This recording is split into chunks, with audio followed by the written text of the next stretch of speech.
बोलिए श्रमण भगवान महावीर स्वामी की जय। सफर कितना भी मुश्किल हो प्रभु आसान कर देंगे। सफर कितना भी मुश्किल हो प्रभु आसान कर देंगे। जो तुझसे हो न पाएगा, जो तुझसे हो न पाएगा उसे भगवान कर देंगे। सफर कितना भी मुश्किल हो प्रभु आसान कर देंगे। सफर कितना भी मुश्किल हो प्रभु आसान। तो इस जीवन के रास्ते पर प्रभु का नाम लेकर चल। तो इस जीवन के रास्ते पर प्रभु का नाम लेकर चल। बुराई से जरा बचकर भला कोई काम लेकर चल। बुराई से जरा बचकर भला कोई काम लेकर चल। तू चल कल्याण को सबके, तू चल कल्याण को सबके, तेरा कल्याण कर देंगे। सफर कितना भी मुश्किल हो प्रभु आसान कर देंगे। सफर कितना भी मुश्किल हो प्रभु आसान। प्रभु के नाम से हमने संवरते काम देखे हैं। प्रभु के नाम से हमने संवरते काम देखे हैं। जहाँ मुश्किल भी मुश्किल थी वहाँ आराम देखे हैं। जहाँ मुश्किल भी मुश्किल थी वहाँ आराम देखे हैं। तेरी हर मुश्किल का हल वो, तेरी हर मुश्किल का हल वो अरे नादान कर देंगे। सफर कितना भी मुश्किल हो प्रभु आसान कर देंगे। सफर कितना भी मुश्किल आसान कर देंगे।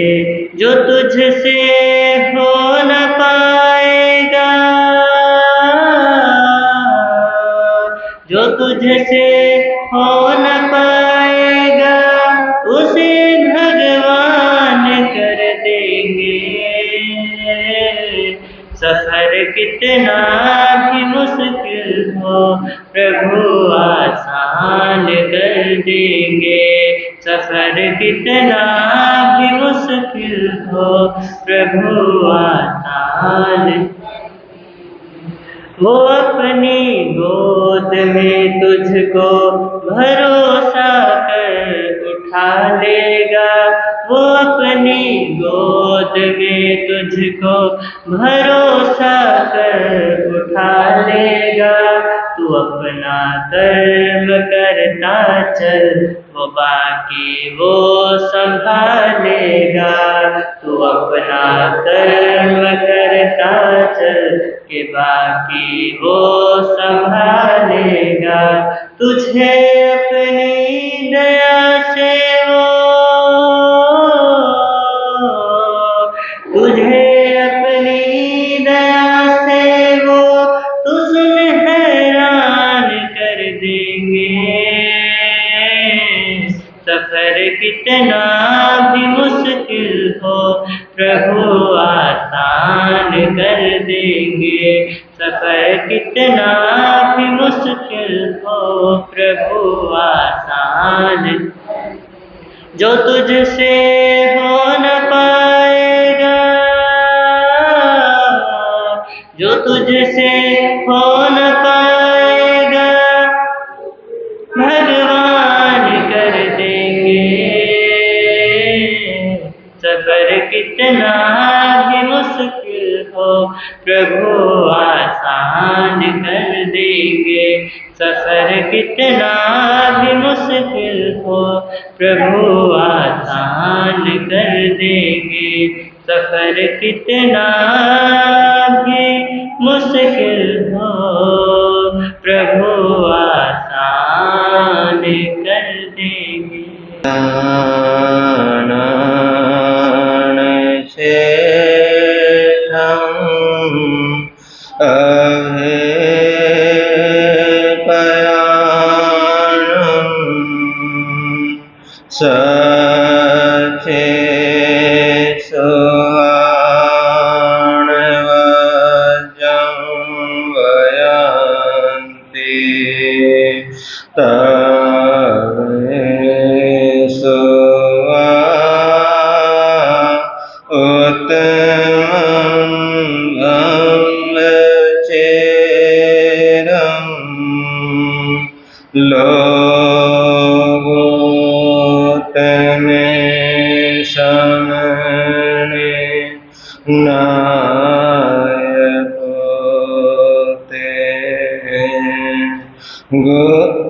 गुरु श्री राम मुनि जी को मेरा हो प्रणाम, जिनका जग में ऊंचा,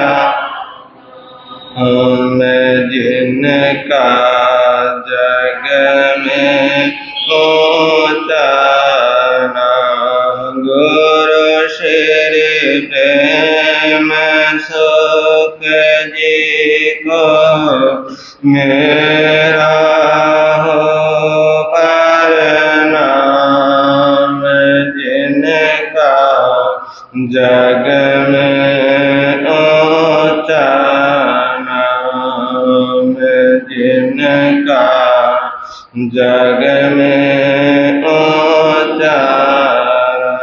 दीन के बंधु करुणा सिंधु, जप लो सुबह और शाम, जिनका जग में ऊंचा नाम, जिनका जग में ऊंचा।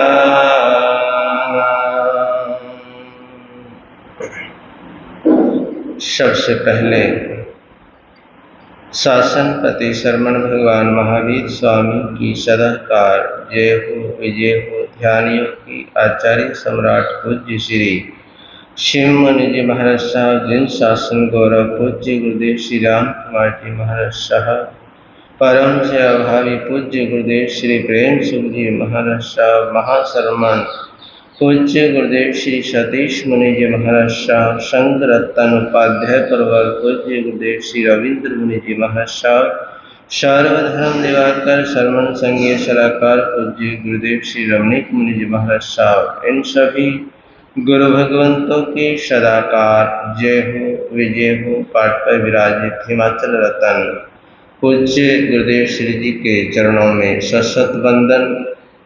तेजस्वी मुनि जी, उपस्थित धर्म प्रेमी बंधुओं तथा माता बहनों, आपके समक्ष कुछ देर के लिए कुछ कहूँ उससे पहले गीत की कुछ पंक्तियां हैं। बोलने का आप सभी भाव रखेंगे, समझिए और समझने के बाद चिंतन मनन हम सभी करेंगे इन शब्दों के ऊपर। लड़ते कब मंदिर गुरुद्वारे, लड़ते कब मंदिर गुरुद्वारे, लड़ते हैं इंसान रे। जान कैसे आग भड़कते बन जाते हैं वान रे, बन जाते हैं वान रे। लड़ते कब मंदिर गुरुद्वारे, लड़ते कब मंदिर गुरुद्वारे, लड़ते हैं इंसान रे। जाने कैसे आग भड़कते बन जाते हैं वान रे, बन जाते हैं वान रे। लड़े कहाँ नानक कबीरा, कृष्ण करीम प्यार जगाते, फिर क्यों इनके ही बंदे यूं एक दूजे का खून बहाते। लड़े कहाँ नानक कबीरा, कृष्ण प्रेम प्यार जगाते, फिर क्यों इनके ही बंदे यूं एक दूजे का खून बहाते। रोते नानक और कबीरा, रोते नानक और कबीरा, है दोनों हैरान रे। जाने कैसे आग भड़कते बन जाते हैं वान रे। लड़ते कब मंदिर गुरुद्वारे, लड़ते कब मंदिर, लड़ते हैं इंसान रे। जाने कैसे आग भड़कते बन जाते हैं वान रे। लड़ते कब मंदिर गुरुद्वारे, सांस एक है खून एक है, फिर क्यों नफरत रोज सुलगती। इस कबीरा ने सुलझाया क्यों छोटी छोटी बात उलझती। सांस एक है खून एक है, फिर क्यों नफरत रोज सुलगती। इस कबीरा ने सुलझाया क्यों छोटी छोटी बात उलझती। बचपन की मुस्कान भला, बचपन की मुस्कान भला, क्यों छीन रहे शैतान रे। जाने कैसे आग भड़कती बन जाते हैं वान रे। लड़ते कब मंदिर गुरुद्वारे, लड़ते कब मंदिर गुरुद्वारे, लड़ते हैं इंसान रे। जाने कैसे आग भड़कते बन जाते हैं वान रे। लड़ते कब मंदिर गुरु, धर्म नहीं जो बांटे हमको, स्वार्थ बनाता खून का पानी। शैतानों के हाथों पे जाती मासूम जवानी। धर्म नहीं जो बांटे हमको, स्वार्थ बनाता खून का पानी। शैतानों के हाथों बेबस लुट जाती मासूम जवानी। जहाँ खेलता था बचपन, जहाँ खेलता था बचपन, वे आंगन वीरान रे। जाने कैसे आग भड़कते बन जाते हैं वान रे। लड़ते कब मंदिर गुरुद्वारे, लड़ते कब मंदिर गुरुद्वारे, लड़ते हैं इंसान रे। जाने कैसे आग भड़कते बन जाते हैं वान रे, बन जाते हैं वान रे। लड़ते कब मंदिर गुरुद्वारे, लड़ते कब मंदिर गुरुद्वारे, लड़ते हैं रे इंसान। क्योंकि कोई भी धर्म बांटता नहीं है, कोई भी धर्म तोड़ने की शिक्षा नहीं देता है। धर्म तो हमेशा जोड़ने की ही बात करता है, तोड़ने की बात नहीं करता। लेकिन कमाल है, जिस धर्म के अंदर जोड़ने की बात कही गई, उस धर्म के हम अनुयायी होकर उस धर्म की हम आराधना करते करते, उस धर्म की हम पूजा करते करते, फिर भी हम धर्म को समझ नहीं पाते। आखिर धर्म है क्या? आखिर धर्म कहना क्या चाहता है? लेकिन धर्म के जो अनुयायी हैं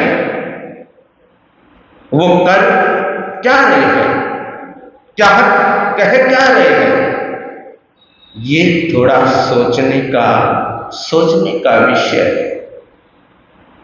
क्योंकि जितने भी महापुरुष हुए, जितने भी परमात्मा हुए, जितने भी भगवान हुए, सभी ने प्रेम का संदेश दिया, सभी ने मैत्री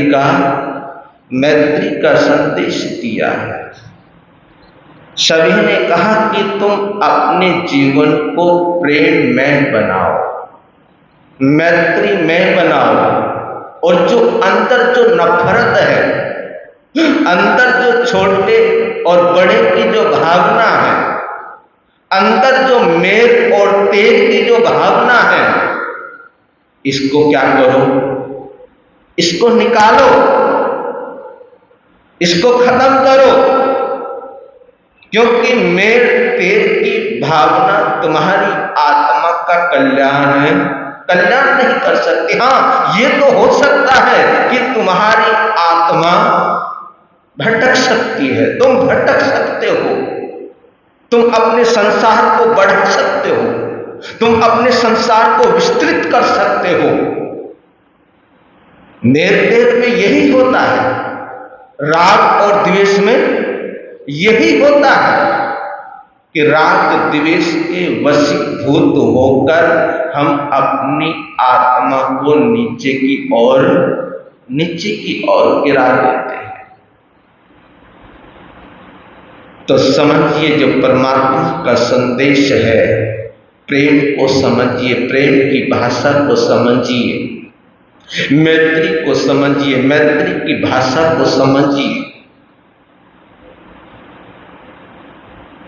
तो कल चर्चा चल रही थी हमारी, बुद्धे फलम तत्व विचारणम च। बुद्धि का अगर कोई फल है तो वो है तत्व। बुद्धि का अगर कोई फल है तो वो क्या है? वो है तत्व विचार, तत्व विचारणम। तत्वों के ऊपर क्या करो? तत्वों के ऊपर विचार करो, तत्वों के ऊपर चिंतन करो, तत्वों के ऊपर मनन करो। तो तत्व है क्या चीज? तत्व कहते किसको है? तत्व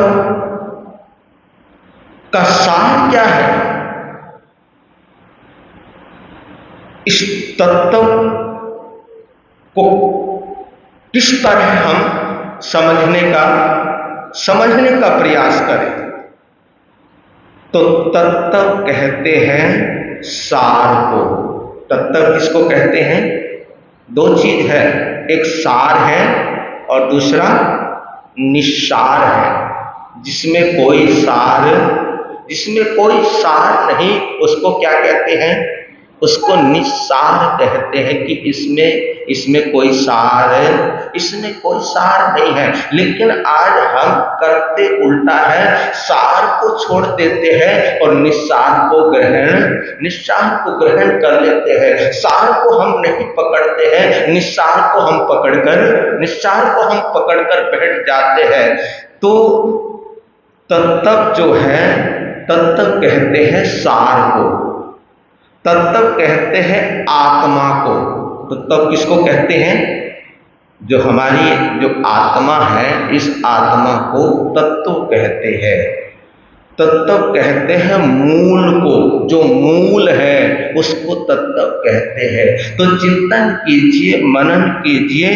देहस्य सारं वर्त धारणं च, देहस्य सारं वर्त धारणं च। अगर आपको शरीर स्वस्थ मिला है, क्या मिला है? देहस्य सारं वर्त धारणं च। देहस्य मतलब ये जो देह है, ये जो शरीर है, ये जो काया है, देहस्य सारं वर्त धारणं च। अगर आपको शरीर स्वस्थ मिला है, आप ठीक हो, आप स्वस्थ हो, तो कुछ ना कुछ जिंदगी के अंदर हमारे को वर्त यानी कोई ना कोई संकल्प अवश्य करना चाहिए। कोई ना कोई हमारा ध्येय अवश्य होना चाहिए, कोई ना कोई संकल्प हमारा अवश्य होना चाहिए कि अगर मेरा शरीर स्वस्थ है, अगर मैं ठीक हूं, तो शरीर अच्छा है, तो मैं इसका प्रयोग मैं किसी की सेवा करने में इस शरीर का क्या करूं? मैं इस शरीर का प्रयोग करूं। क्योंकि भैया सेवा करना भी कोई बच्चों का खेल नहीं है। सेवा करना, सेवा तो बहुत बड़ी चीज है। और सेवा जो करता है वो पार हो जाता है, वो तर जाता है।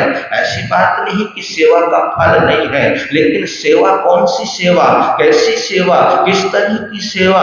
जिस सेवा के अंदर कभी स्वार्थ न आए। क्या ना आए? सेवा में अगर स्वार्थ है तो वो सेवा नहीं हो सकती है। और जिस सेवा के अंदर कोई स्वार्थ नहीं है, जो निस्वार्थ है, और मन सेवा करते करते मन के अंदर कोई गलानी भाव ना आए, वही असलियत में क्या होती है? वही असलियत में सेवा होती है। हमारे गुरुदेव परम सेवाभावी पूज्य गुरुदेव श्री प्रेम सुख जी महाराज साहब इतने पढ़े लिखे नहीं थे। वो क्या नहीं थे? इतने पढ़े लिखे नहीं थे, इतने शास्त्रों के जानकार नहीं थे, लेकिन उन्होंने अपने जीवन के अंदर एक संकल्प किया। क्या संकल्प किया?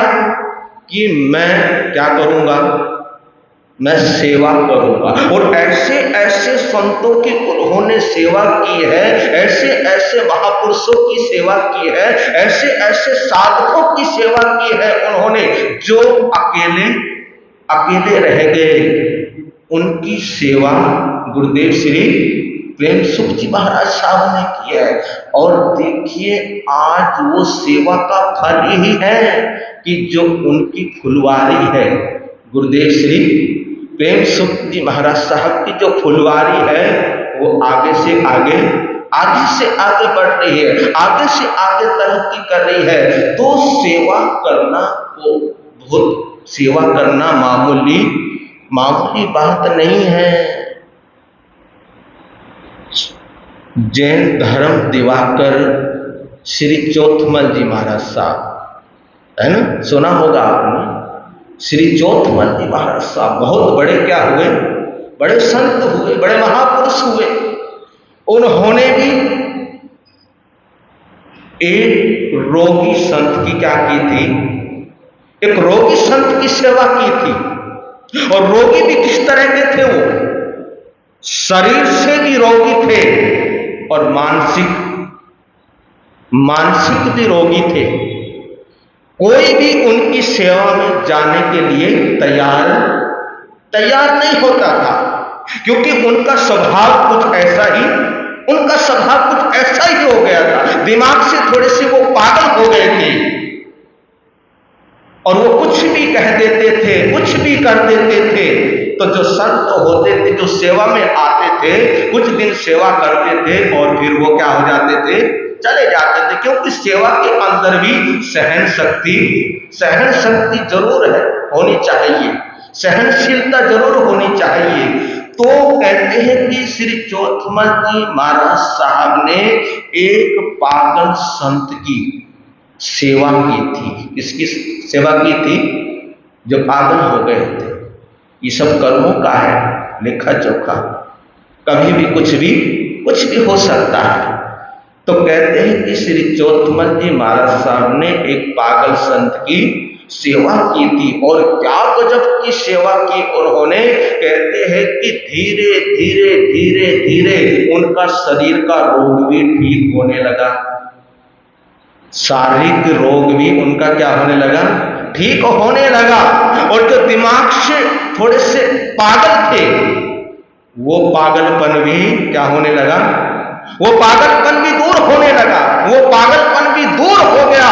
और वो संत एक दिन ऐसा आया, एक वक्त ऐसा आया कि वो संत क्या हो गए? स्वस्थ हो गए, ठीक हो गए। और जब वो संत ठीक हो गए तो संत ने श्री चौथमल जी महाराज साहब को आशीर्वाद दिया। क्या दिया? आशीर्वाद दिया और कहा कि जा, आज तूने एक पागल संत की सेवा की है। किसकी सेवा की है? क्या आशीर्वाद दिया कि जा, तुझे मैं एक आशीर्वाद देता हूं, आज तूने एक पागल संत की सेवा की है।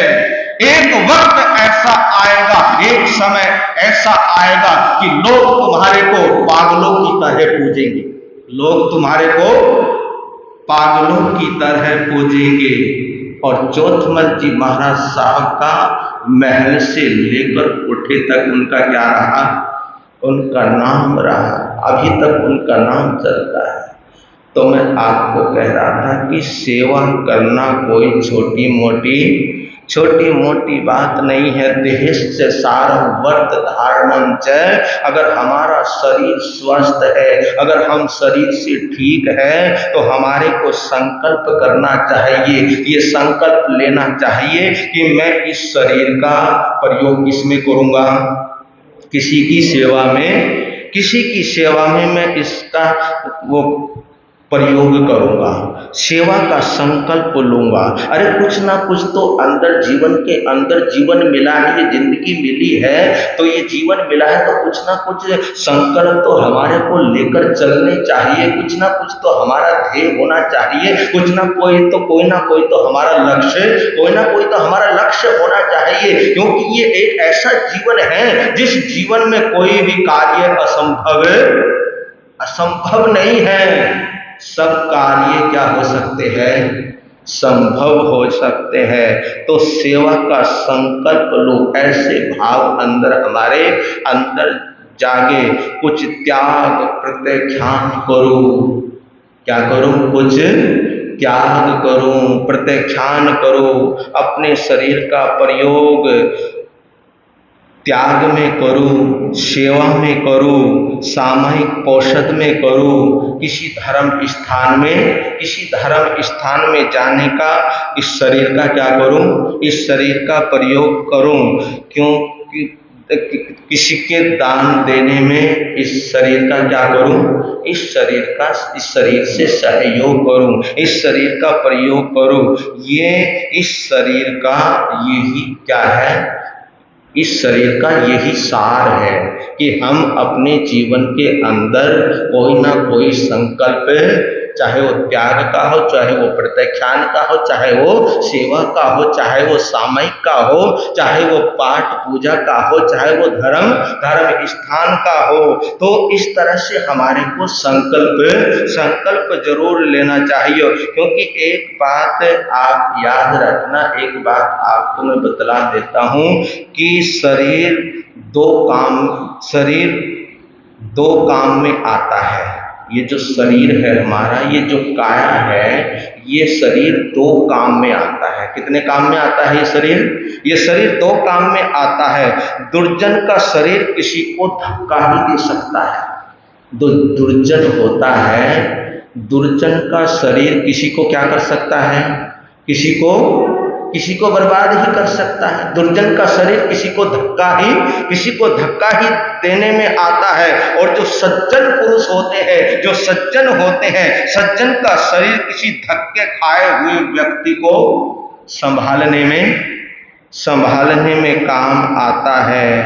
ताकत दोनों में ही लगती है, गिराने में भी ताकत लगती है और संभालने में भी ताकत लगती है। किसी को धक्का देने में भी ताकत लगती है और इन हाथों से किसी को संभालने में भी ताकत लगती है। धक्का मारने में भी और संभालने में भी, दोनों में शक्ति, ताकत, पावर लगती है। और जो संभालने की कला जानता है ना, जो संभालने की क्या जानता है, जो किसी को संभालने की जो कला जानता है, उसी को हम वर्त कहते हैं। उसको हम क्या कहते हैं? उसी को हम वर्त कहते हैं। उसने वर्त लिया हुआ है। उसने क्या लिया हुआ है? उसने वर्त लिया हुआ है, उसने नियम लिया हुआ है, उसने शुभ संकल्प लिया हुआ है अपने मन के अंदर। अगर मैं करूंगा तो अच्छा करूंगा।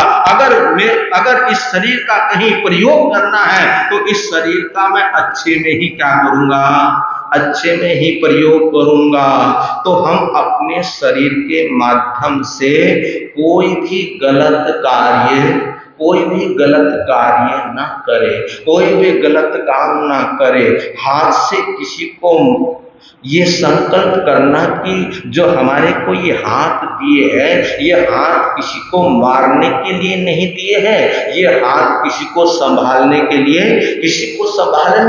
दिए हैं। ये हाथ किसी को गिराने के लिए नहीं दिए हैं, ये हाथ तो सेवा करने के लिए दिए हैं। तो हाथ से किसी को हम मारेंगे नहीं, हाथ से हम किसी को गिराएंगे नहीं, बल्कि उसे बचाएंगे। अगर कोई गिर रहा है तो उसको हम क्या करेंगे? उसको हम बचाने का प्रयास करेंगे। पांव से हम कुमार्गी नहीं बनेंगे, क्योंकि ये जो पैर है, ये जो पांव है, ये पांव आपको कुमार्ग पर भी ले जा सकते हैं और अच्छे अच्छे मार्ग पर भी ले जा सकते हैं। तो ये संकल्प करना, ये चिंतन करना, मनन करना कि इन पांव से हम कुमार्गी नहीं बनेंगे। सत्संग में, किसी मंदिर में, किसी तीर्थ स्थान में हम इनका क्या करेंगे? हम इनका उपयोग करेंगे, हम इनका प्रयोग करेंगे। और जो हमारे को जो दृष्टि मिली है, हमारे को जो देखने की ये जो पावर मिली है, जिसको हम आंखें कहते हैं, आंखों का उपयोग किसी देव गुरु दर्शनों के अंदर उपयोग करेंगे। इन आंखों के द्वारा हम क्या करेंगे? देव दर्शन करेंगे, किसी मंदिर में जाएंगे, किसी धर्म स्थान में जाएंगे, गुरुओं के दर्शन करेंगे। और जो अच्छी अच्छी बातें हैं, अच्छी अच्छी किताबें हैं, चाहे वो आगम हो, चाहे वो शास्त्र हो, तो हम अच्छी अच्छी बातों का क्या करेंगे? स्वाध्याय करेंगे। इन आंखों के द्वारा हम आगमों का स्वाध्याय करेंगे, तब ये चिंतन अंदर आता है, अंदर उभर के आता है। तो चिंतन ही वो जो चिंतन है, जो हमारे भाव है, जो हमारे विचार है, हमारे अंदर जो पनपे हैं, हमारे अंदर जो आए हैं वो विचार, तो वो विचार एक ना एक दिन साकार रूप भी ले लेते हैं। और जो हमारे को ये जो कान मिले हैं, क्या मिले हैं? हमारे को जो ये कान मिले हैं, कानों का उपयोग, क्योंकि ये सब शरीर के अंदर आ जाते हैं, चाहे वो कान हो, चाहे वो आंख हो, है ना, जब जो भी चीजें हैं ये सब किसके अंदर आ जाते हैं? ये इस शरीर के अंदर आ जाते हैं, ये इस काया के अंदर आ जाते हैं। कानों का उपयोग हम जिनवाणी, बोलो कानों का उपयोग हम जिनवाणी सुनने में, प्रभु वाणी सुनने में, या किसी की प्रशंसा हो रही है, या किसी की प्रशंसा हो रही है, या किसी का गुणगान हो रहा है ना, किसी महापुरुष का गुणगान हो रहा है, या किसी की प्रशंसा हो रही है। लेकिन यहाँ तो उल्टा ही होता है, किसी की प्रशंसा होती है तो वो प्रशंसा हमारे कानों को भाती, बोलो हमारे कानों को भाती नहीं। अगर किसी की प्रशंसा तुम्हारे सामने हो रही है तो वो प्रशंसा, अगर हमारी उससे क्या है, हमारी अगर उससे कोई दुश्मनी है या कुछ भी हो, तो वो प्रशंसा हमारे को भाती नहीं है। तो जिनवाणी सुनने में, प्रभु वाणी सुनने में किसी की प्रशंसा हो रही है, किसी महापुरुष का गुणगान हो रहा है, तो उसको सुनने में इन कानों का मैं क्या करूंगा? इन कानों का मैं उपयोग करूंगा, इन कानों का मैं प्रयोग करूंगा। जिह्वा से हम उपयोग अच्छा बोलने में करेंगे। जो ये जिह्वा है, ये जो जीव है, इसका उपयोग हम अच्छा बोलने में करेंगे, मधुर बोलने में करेंगे। तो इस प्रकार अर्थस्य सारम किल पात्रस्य दानम, अर्थस्य सारम किल पात्रस्य दानम। मेरे पास कुछ अगर दौलत है, अर्थस्य सारम किल पात्रस्य दानम, अगर मेरे पास दौलत है, अगर मेरे पास पैसा है, तो उसका सार है कि मैं किसी पात्र दान को क्या करूं? मैं किसी पात्र दान को दान करूं। यहां पर पात्र दानम आया है। क्या शब्द आया है? पात्र दानम बोला है यहां पर। इसका मतलब एक ये भी होता है, ये भी नहीं होता है कि कभी कभी हम लोग ये सोच लेते हैं, कभी कभी हम ये चिंतन कर लेते हैं कि पात्र को ही दान देना चाहिए। इसको दान देना चाहिए, जो पात्र है उसी को ही दान देना चाहिए। इसके यहाँ पर दो अर्थ होते हैं, दो अर्थ आते हैं यहाँ पर कि एक तो ये कि जिसको हम अच्छा मानते हैं, एक तो अर्थ यह है कि जिसको हम क्या मानते हैं, जिसको हम अच्छा मानते हैं, अच्छा समझते हैं, उनको ही ये पात्र उनको ही पात्र दान देना, उनको ही दान करना। लेकिन किसी जरूरतमंद को, जिसको जरूरत है, कोई जरूरतमंद है, को देना, ये भी एक पात्रता है।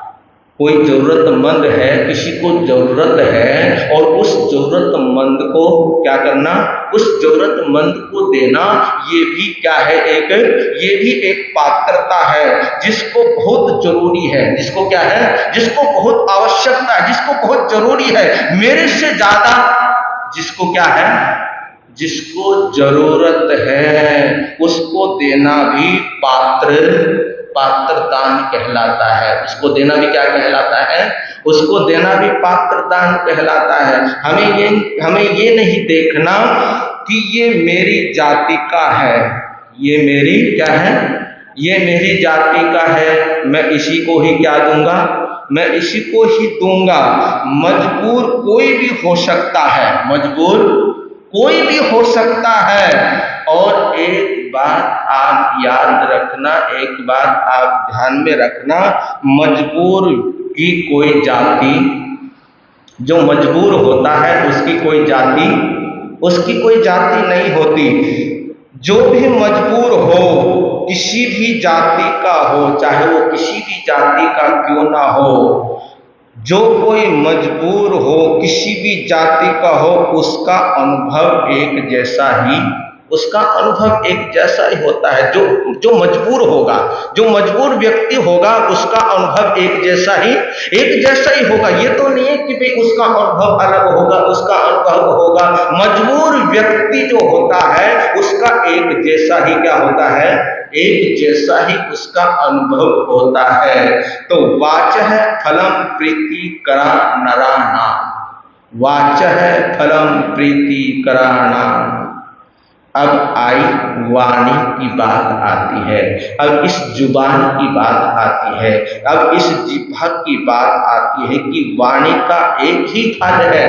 इस वाणी का एक ही फल है कि मैं अपनी वाणी से, मैं अपनी जुबान से, मैं अपनी वाणी से, मैं अपनी जुबान से ऐसे शब्द बोलूं, ऐसे शब्द बोलूं कि दूसरे को मेरे द्वारा खुशी मिल जाए।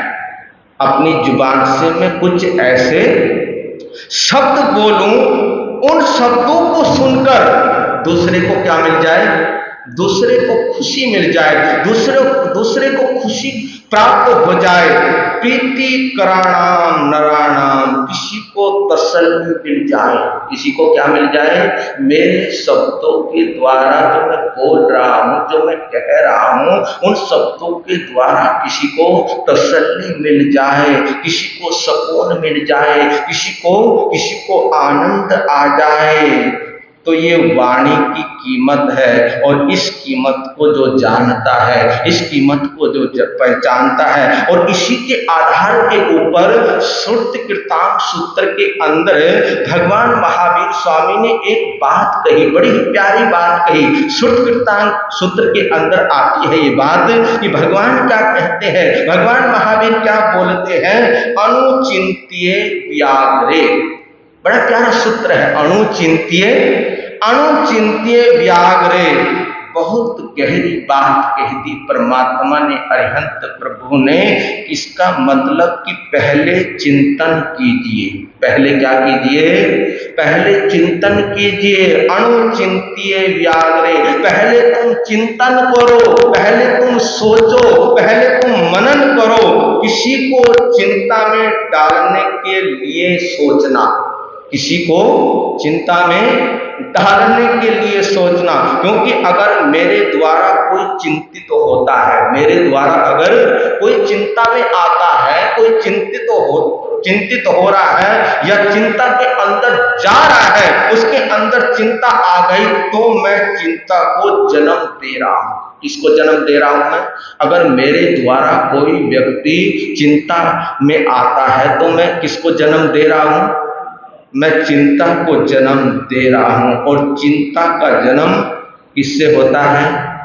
चिंता का जन्म चिता से होता है। किससे होता है? चिंता जो होती है ना, चिंता, चिंता का जन्म चिता से ही हो सकता है, चिंतन से नहीं हो सकता।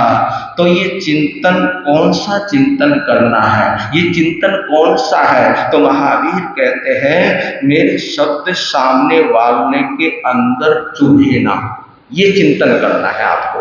कौन सा चिंतन करना है? कि जो मैं बोल रहा हूं मेरे शब्द सामने वाले को चुभे ना, सामने वाले के दिल को घायल ना करे, उसके दिल को चोट ना पहुंचे, ये सोच करके बोलना। अपने वचनों का हमारे को प्रयोग करना चाहिए। जो सोचकर बोलता है, जो चिंतन करने के बाद बोलता है, वही तो ज्ञानी होता है, वही तो प्रभु का अनुयायी होता है, वही तो धर्म के लायक होता है, वही तो पंच परमेष्टि भगवान का उपासक होता है, जो दूसरे के दिल का ख्याल रखता है। और दूसरे के दिल का ख्याल रखकर जब वो बोलता है मीठे बोल, तो उसकी जिंदगी के अंदर भी मिठास आ जाती है। जो गम किसी को हमने दिए, वो गम तो हमको लेने पड़ेंगे,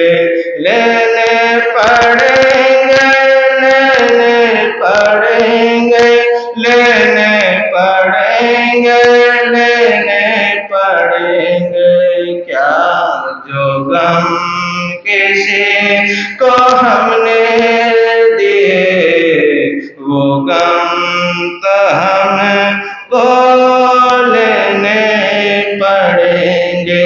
ये चलता हूँ आपको चंपापुरी के बाहर चबूतरे के ऊपर जूता जो कोई परदेशी आता, पहले बार जूते मारता, फिर नगरी को देखने जाता। ये रहस्य है इस कहानी का, और इस रहस्य को खोल रहा है उज्जैन का सेठ लक्ष्मीधर अपने सेवक रामू के समक्ष। कल आप सुन रहे थे कि दोनों बच्चे महारानी चंद्रवती के बच्चे, जिसका नाम है, एक का नाम है गोविंद सिंह और चंपक लता, दोनों बच्चे बाबा लालगिरी के संरक्षण में पढ़ रहे हैं, पल रहे हैं, शिक्षा ग्रहण कर रहे हैं। और बाबा लालगिरी ने जो स्त्रियों की 64 कलाएं होती है, उन 64 कलाओं को सिखा रहे हैं। और जो पुरुषों की 72 कलाएं होती है, उन 72 कलाओं से गोविंद सिंह को शिक्षित कर रहे हैं। कौन? बाबा लालगिरी शिक्षित हो रहे हैं, अपना भविष्य बना रहे हैं। और गोविंद सिंह ने उसमें प्रांगत हासिल कर ली, शिक्षित हो गया। समय बीतता गया, 15 साल का गोविंद सिंह हो गया, 15 साल की चंपक लता हो गई। और 15 साल के वो जब हुए तो ऐसा लग रहे थे जैसे 20-25 साल के हो, क्योंकि बाबा लालगिरी ने इस तरह से उनके शरीर का क्या किया, उनके शरीर का ध्यान रखा, उनकी परवरिश की, इस तरह से की वो 20-25 साल के जवान दिखने लगे। और उधर देखिए चंपापुरी के अंदर वर्ष में 2 बार कुछ महोत्सव हुआ करते थे, और उन महोत्सव के अंदर आसपास के गांव के सभी खिलाड़ी वहां पर जाया करते थे। एक मेला सा लग जाता था चंपापुरी के अंदर। कबड्डी का खेल होता था, घुड़सवारी का खेल होता था, कई तरह से घोड़ों को खेल दिखाना, नचाना, डांस कराना, उनको दौड़ाना और कबड्डी का खेल होना, तो अनेक तरह के वहां पर उस चंपापुरी के अंदर खेल हुआ करते थे। और उस खेल के अंदर हमेशा गद्दू पहलवान कबड्डी के अंदर जीता करता था। आज तक गद्दू पहलवान किसी से हारा नहीं था। जो स्वर्ण पदक होता था वो स्वर्ण पदक गद्दू पहलवान के पास ही रहा करता था। तो एक बार कौमती महोत्सव हुआ और उस कौमती महोत्सव के अंदर आसपास के सभी गांव के लोग आने लगे, इकट्ठे हो गए। एक खुले मैदान के अंदर वो मेला लगा हुआ है, लोग आ रहे हैं और उधर गद्दू पहलवान गोविंद सिंह को लेकर बाबा की आज्ञा ली और गोविंद सिंह को लेकर गद्दू पहलवान भी चंपापुरी में पहुंचा। बड़ा विशाल वहां पर जमावट लगा हुआ है। एक तरफ राजा बैठा हुआ है, एक तरफ पर्दे के पीछे 12 रानियां बैठी हुई है, एक तरफ कुछ ऐसे लोग बैठे हैं जो हर खिलाड़ियों का नाम लिखकर बैठे हैं, हर गांव का नाम लिखकर बैठे हैं। जनता बैठी हुई है चारों तरफ और आ रहे हैं, जा रहे हैं, खेल हो रहे हैं और कबड्डी का खेल हुआ।